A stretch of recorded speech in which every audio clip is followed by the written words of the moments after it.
चारगाव येथील 22 वर्षीय किरण शेंद्रे या तरुणीचा श्री साई समर्थ मल्टी स्पेशालिटी हॉस्पिटलमध्ये उपचारादरम्यान अचानक मृत्यू झाला। शनिवारी रात्री पाय दुखत असल्याने तिला दाखल करण्यात आले होते। नातेवाईकांचा आरोप आहे की रुग्णालयात मुख्य चिकित्सक अनुपस्थित होते आणि दिलेल्या इंजेक्शननंतर किरणची प्रकृती खालावली व तिचा मृत्यू झाला। रुग्णालय प्रशासनाने किरणला सिकल सेल आजार असल्याचा दावा केलाय, जो तिच्या वडिलांनी फेटाळून लावलाय। या घटनेमुळे संतापलेल्या गावकऱ्यांनी रुग्णालयाचे मालक डॉक्टर पियुष खोब्रागडे यांना चोप दिला आणि न्याय मिळेपर्यंत रुग्णालय बंद ठेवण्याची भूमिका घेतली आहे। या घटनेची बातमी प्रसिद्ध न करण्यासाठी मीडियाला दबाव टाकण्यात आला असून डॉक्टर पियुष खोब्रागडे यांनी मीडियाची दिशाभूल केल्याचं समोर आलंय। त्यांनी गावकऱ्यांना व मृतकच्या परिवारांना भेटण्याची मनाई केली आहे, ज्यामुळे संशय आणखी बळावला आहे। तरुणीचा मृतदेह शवविच्छेदनासाठी पाठवण्यात आला असून पोस्टमॉर्टम रिपोर्ट नंतरच मृत्यूचे नेमके कारण स्पष्ट होईल। पोलिसांनी तपास सुरू केला असून अद्याप कोणालाही अटक करण्यात आलेली नाहीये। तर तुमची पोलीस आणि प्रशासन यांना कोणती मागणी आहे, कसं न्याय मिळाला पाहिजे? बोला। डॉक्टरला त्यांना शिक्षा मिळाली पाहिजे आणि असं व्हायला नको पाहिजे। आज माझ्या मुलीचे झाला तसं व्हायला नाही पाहिजे। त्याचा नर्स होते साहेब, परंतु त्याचा डॉक्टर नव्हते। त्यांना इंजेक्शन दिले आणि त्या दवाईचा रिएक्शन पूर्णपणे झाला। कसं झालं होतं, काय दिसत होतं? पहिलं असे काळी जागा आली होती, फक्त थोडीशी। हा, पहिलं काही नव्हतं, घरून नेलं मी ना, काही नव्हतं बिलकुल। मग चांगलं शरीरावर होतं। कशा प्रकारचे तुम्हाला ते हे दिसण्यात आलं? शरीरावर काय त्याचा असर तुम्हाला दिसण्यात आलं? मी तिथं चेक केला नाही, इंजेक्शन दिलं, औषध दिली नाही ना, त्याच्या बादच झाला तो। काय झालं? रिएक्शन मध्ये काय दिसून पडलं? काळं शरीराच्या कोणत्या भागात? हा, उजव्या पायाला काय दिसलं तुम्हाला एक्झॅक्टली? काळं पण। ती दवाखान्यात कशाला गेली होती आणि काय झालं होतं तिला? नेमकं काय झालं होतं? नेमकं सिर्फ पाय दुखते म्हणे फक्त, दुसरं काही नाही। ती काय शिकत होती, काय करत होती ती? हे फायनल झालं तिथे। Final year? काका, मी किरण शेंद्रेचा काका आहे आणि माझे नाव रमेश शेषरावजी शेंद्रे। माझ्या मुलीची तब्येत अचानक खराब झाली, म्हणजे थोडं पेन झालं तिला, तर तिला ऍडमिट दवाखान्यात भाऊ आणि वहिनीने केलं।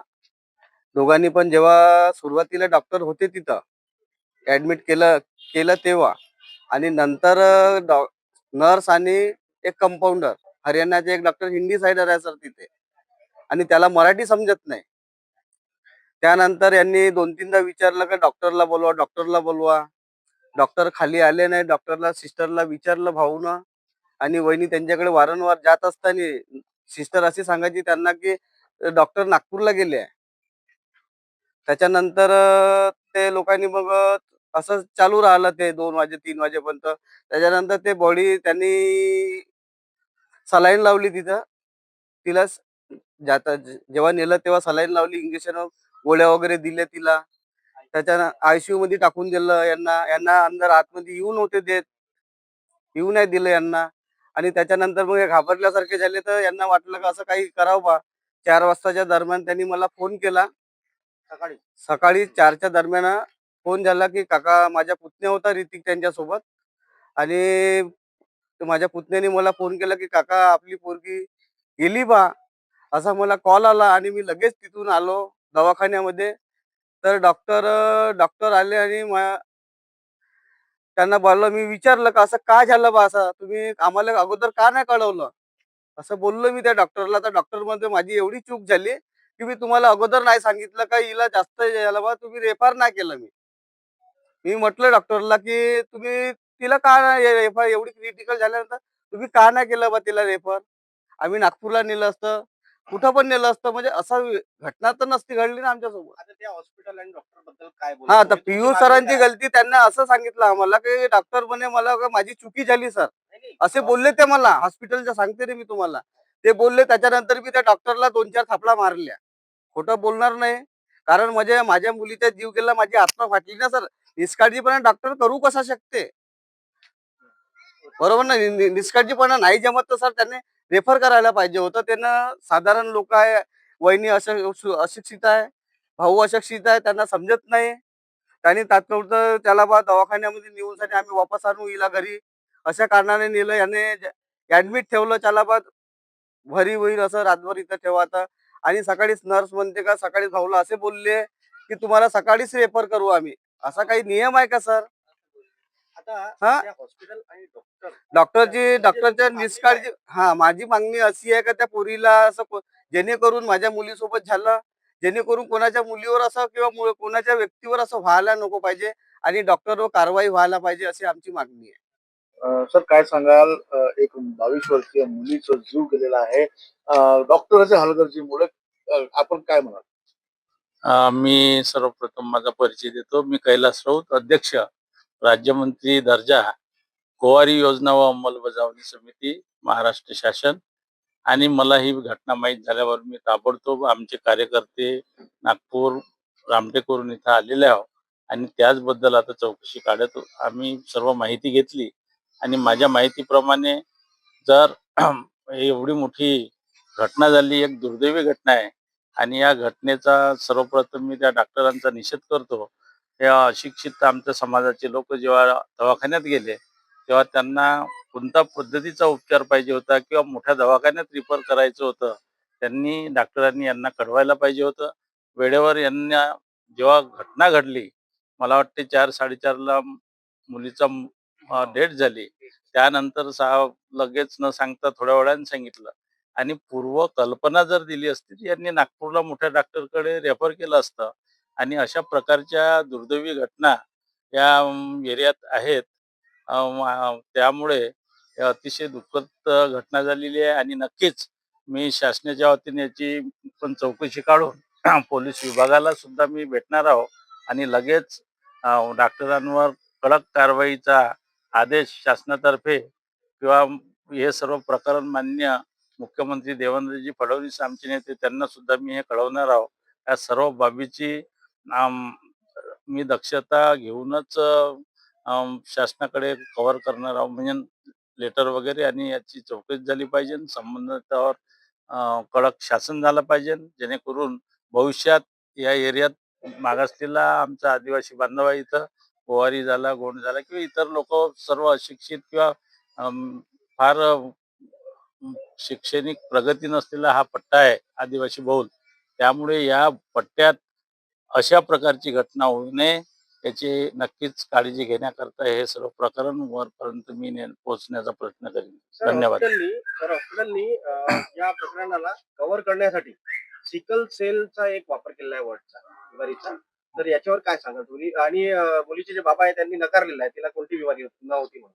आता त्या बाबतीत तर मला माहित नाही, परंतु सिकल सेल जर असता तर शासनातर्फे सर्व औषधोपचार चालू असते. त्या मुलींचे कोणतेच औषधोपचार चालू नव्हते. आणि डॉक्टरांनी यांना सांगायला पाहिजे होते अगोदर का तुमच्या मुलीला सिकल सेल आहे. आम्ही अशिक्षित लोक, आम्हाला कोणती बिमारी झाली, आमचे जे बांधव आहे त्यांना काय माहित, एवढं काही ज्ञान नाही. आता बोलतानाच तर पुष्कळशे वेळेस त्यांना माहित नसल्यामुळे अनेक बाबी लक्षात येत नाही. सर्व अशिक्षित या पट्ट्यात भरलेले आहे, त्याच्यामुळे त्यांना त्या बिमारीचं काही माहित नाही. त्यामुळे त्यांना माहित आहे का माझ्या मुलीला सिकल सेल नव्हता, कारण का डॉक्टर डायग्नोसिस जेव्हा केलं असेल तेव्हा त्यांना कळेल. परंतु ते जरी असेल तर वरील उपचाराकरता डॉक्टरांनी वरच्या दवाखान्यात रेफर करायला पाहिजे होतं, असं माझं मत आहे. हॅलो, हा, कोण बोलून राहिले तुम्ही? आपण कोण बोलताय? डॉक्टर यशवंत खोबराकडे बोलतो. यशवंत खोबराकडे. हा, नमस्कार खोबराकडे, पत्रकार प्रतीक पांडे बोलतोय. प्रतीक पांडे. आता कोणत्या पेपरला आहात तुम्ही आता? मी आधी इंडिया न्यूजला होतो, आता DNU 24 न्यूज चॅनल आहे. आधी इंडिया न्यूजला होतो, आता DNU 24 न्यूज चॅनल आहे आणि दर्शन पोलीस टाइम्स पेपर आहे. काय आहे त्याच्यामध्ये? यांच्या इथे जे मुलगी मेली त्यांनी सांगितलं की याने रिपोर्ट सांगितलं तिथं की सिकल सेल आहे. त्यांच्या म्हणजे फॅमिलीमध्ये कोणाला सिकल सेल नाहीये. आता मी डॉक्टर आहो. हा. सिकल सेल राहते नाही, पण नाही आहे ना, त्यांच्या इथे कोणालाच नाही आहे ना. हम्म. त्याच्यात रिपोर्ट येते, मेडिकल रिपोर्ट येते त्याच्यामध्ये सिकल सेलच्या.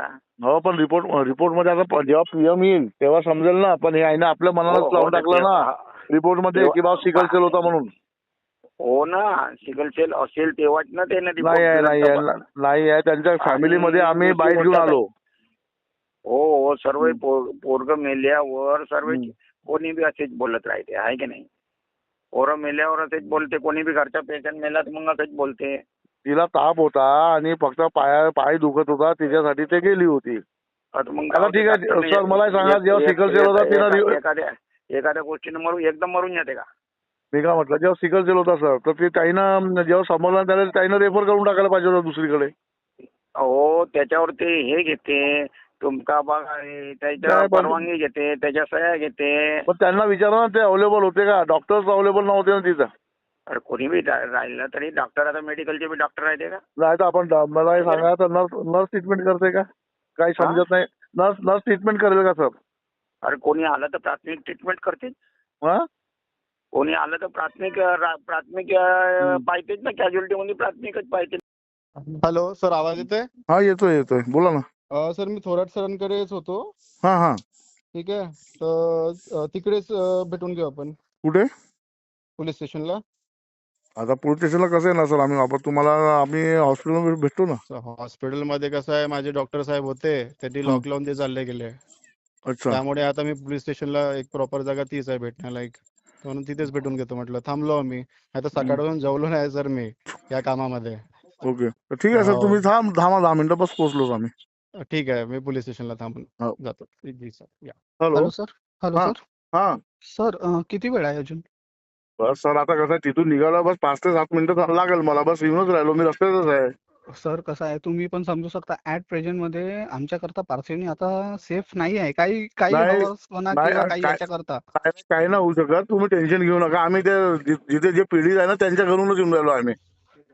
तर आम्हाला इथून निघणं पण गरजेचं आहे सर काही अरे हो, वेळामध्ये. काय मी काय म्हटलं, काय होणार नाही आहे, तुम्ही टेन्शन घेऊ नका एवढं. कारण आम्ही जे पीडित आहे, जे मेलेली मुलगी आहे, तिच्या घरूनच येऊन राहिलो आहे. तर आपल्याला किती वेळ लागेल अजून? बस 5-7 मिनिटं समजून चला. हो, आम्ही साहेबाकडेच थांबून होतो. हो, आता थांबा साहेब थांबा निघतो ना, म्हणत बस आहेत. हो, थांबा तुम्ही, आम्ही येऊनच राहिलो आहे. कारण निघायचं पण आहे सर. आम्ही नागपूरलाच राहतो सगळे लोकं नागपूरला कुठे मिळून. जाता?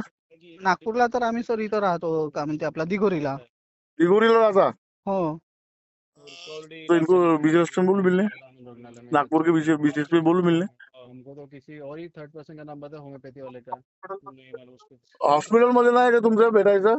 सर हॉस्पिटलमध्ये कसं आहे, आता जे सर होते ना मॉर्निंगला माझ्याकडचे, हा, त्यांच्याकडे चाबी दिलेली होती. कारण की आता जे काल इन्सिडेंट झाला ना, त्याच्यामुळे हो. आम्ही हॉस्पिटल बंद ठेवलेला होता. But okay. मॉर्निंगची ओपीडी आम्ही ऑक्युपाय केली होती, तर त्या सरांकडे मी चाबी दिलेली होती. ओके, एक काम करा, तुम्ही आपला खापरखेडा आहे ना, हा. खापरखेड्याला भेटा तुम्ही. आम्ही खापरखेड्याला पोहोचतो. खापरखेड्याला. हा, खापरखेड्याला कुठं भेटाल? हा. बोला ना. खापरखेड्याचा फाट्यालाच भेटू आपण, फाट्याला. पारशिवनी फाटा जो नाही का खापरखेड्याचा, हो हो, तर म्हणजे तुम्ही किती वेळात याल तिथे? आम्ही तरी पण? लवकरच पोहोचतो. समोर आता इथून शॉर्टकट मारून घेतो आम्ही, तुमच्याकडे पोहोचतो. पोलीस स्टेशनला तसं पण आम्ही 5 मिनिटात पोहोचून जाऊ. हा, तर आम्ही पोलीस स्टेशन मध्येच आहोत. तसं इथं भेटलं तरी चांगलीच गोष्ट आहे. ठीक आहे. हो, तर मग या 5 मिनिटात हो. येत आहे, तर मग नाही तर हो. मग आम्ही निघतो खापरखेड्याला. आम्ही तुम्हाला कॉल करतो. ठीक आहे. हो, ठीक. हा, आम्ही 5 मिनिटं थांबतो सर, वेट करतो. ठीक. पण बस हॅलो, पोहोचलो सर, 2 मिनिटं. कुठं? आलो 2 मिनिटं लागेल फक्त. सर मला स्टेशन हॅलो.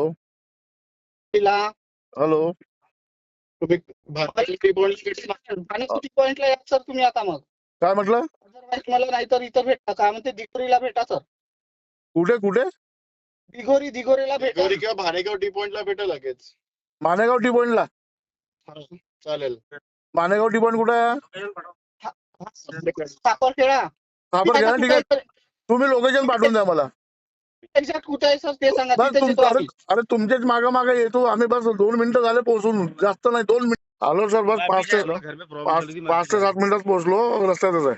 सर थोडं लवकर आहे ना, मी एवढं रात्री थांबू शकत नाही, तर थोडं माझ्यासाठी सेफ्टीचा पण प्रॉब्लेम इश्यू आहे. हो, नाही टेन्शन घेऊ नका, बस 5 ते 7 मिनिटं आलो, पोहोचलो. या पोलीस स्टेशनलाच थांबलोय मी. हो. पटकन आहे थोडं.